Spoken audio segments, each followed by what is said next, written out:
Hi all and welcome to topic 2, Maths and Stats in Action.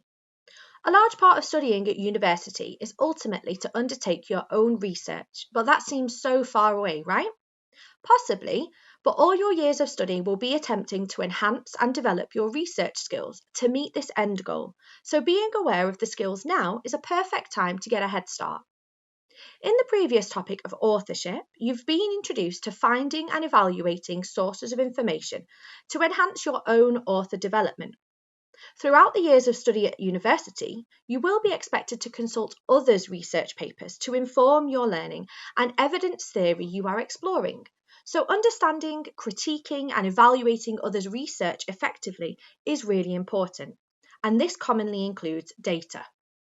It may have been a long time since you've explicitly worked with data, or if not, then approaching this from the viewpoint of university expectations will still be helpful.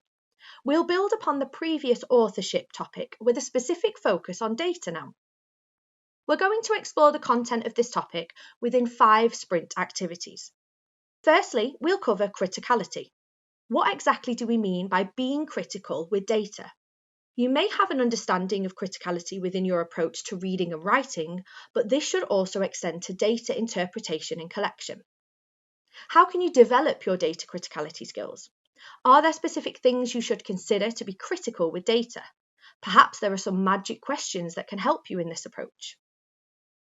What should you be aware of when assessing data critically?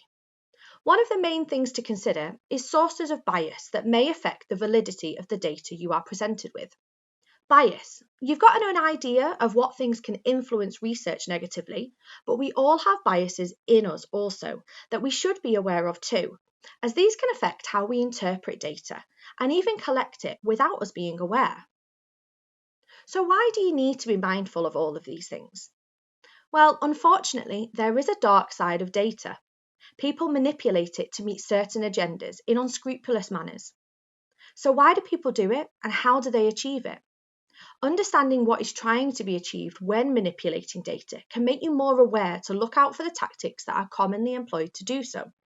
We'll look at a few dodgy data visualizations to develop your skills of recognizing misleading data, even if it's not the most palatable, and avoid these errors in your own data production.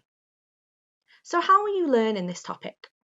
A few of these tasks will be reflective, thinking about your own opinions and current understanding of relevant skills. Others might be in response to new material and applying your new knowledge. It's also a good idea to be mindful of the advice given in the notes sections, as they often contain handy tips and suggestions to enhance and advance your learning.